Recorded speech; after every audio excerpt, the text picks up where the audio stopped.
Eu achei muito engraçada essa matéria, né, Carol? Porque no crash test você destrói para salvar vidas. Pois é. Então nós vamos continuar vendo a matéria do crash test da BMW na Alemanha.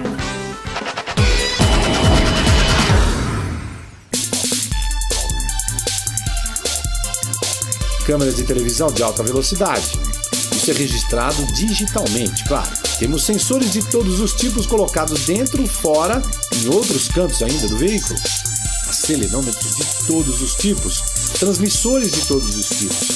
E esses sensores podem adquirir centenas de milhares de valores num único instante. Estamos falando em décimos de segundo.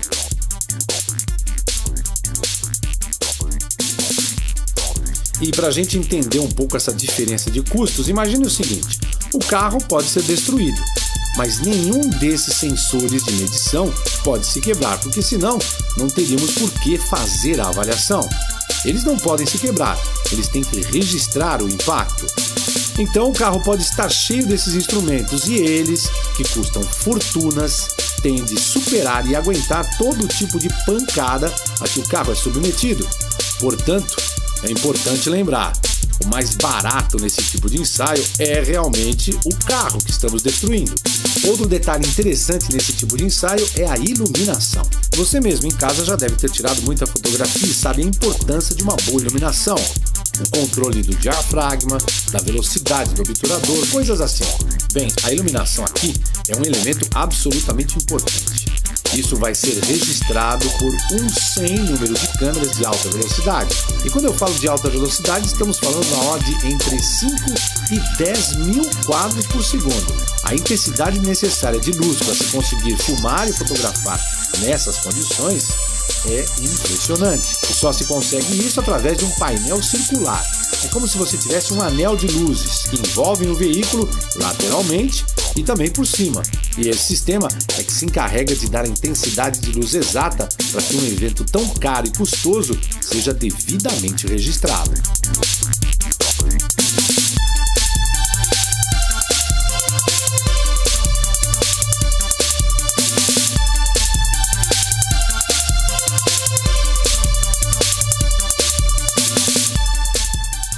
Voltamos aos procedimentos, e o que você está observando agora é conhecido como choque a 40%. E o que é que significa? Significa que o carro está batendo com apenas 40% de sua área frontal sendo atingida. Isso surge por meio de manobras que uma pessoa faz diante de uma colisão frontal. Ela tende a virar o volante, a tentar sair da batida.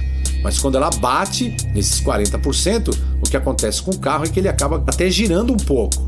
São acidentes que podem acontecer, por exemplo, em choques frontais, em estradas simples de mão dupla. Observe que o veículo contra o qual está batendo é deformável também. Ele tenta reproduzir algo como a consistência similar de um outro veículo. As medições de todo o instrumental é bem parecido com aquele que a gente já mostrou.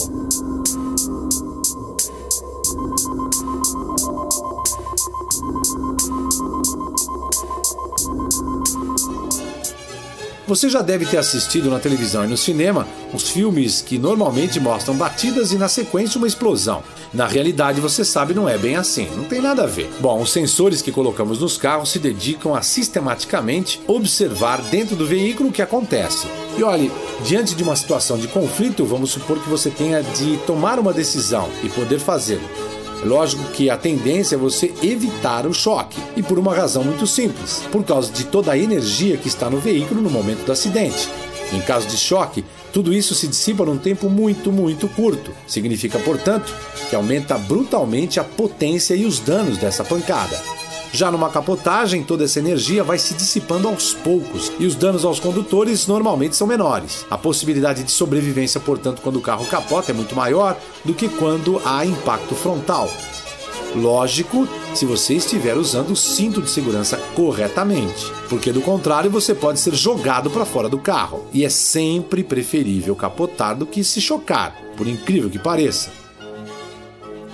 Medição, procedimento ao qual recorremos e que já conhecemos, é um procedimento, portanto.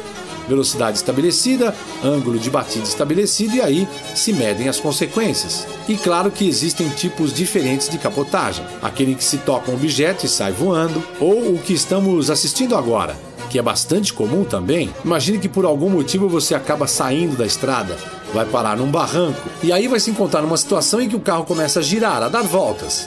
Nesse caso, aparece um areal para fazer com que a capotagem seja totalmente lateral. O veículo praticamente começa a girar. E, de novo, isto é sempre preferível à situação de choque frontal. E aqui eu repito o conceito da física.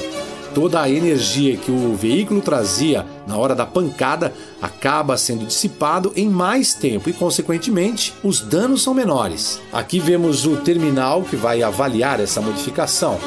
Saber como deforma a estrutura. Saber o que aconteceu dentro do carro, para saber inclusive como vão funcionar os airbags. Tudo isso é feito para fazer com que todos nós tenhamos capacidade de sobreviver a um acidente como esse. A tecnologia pode nos proteger o tanto quanto os custos que a gente imaginar puderem ser absorvidos. E mais cuidado, o maior causador de acidentes não é a tecnologia, mas sim quem conduz o carro. Se você conduz o carro adequadamente, você vai conseguir se proteger, mas contra a sua imprudência não existe proteção. Lembre-se disso.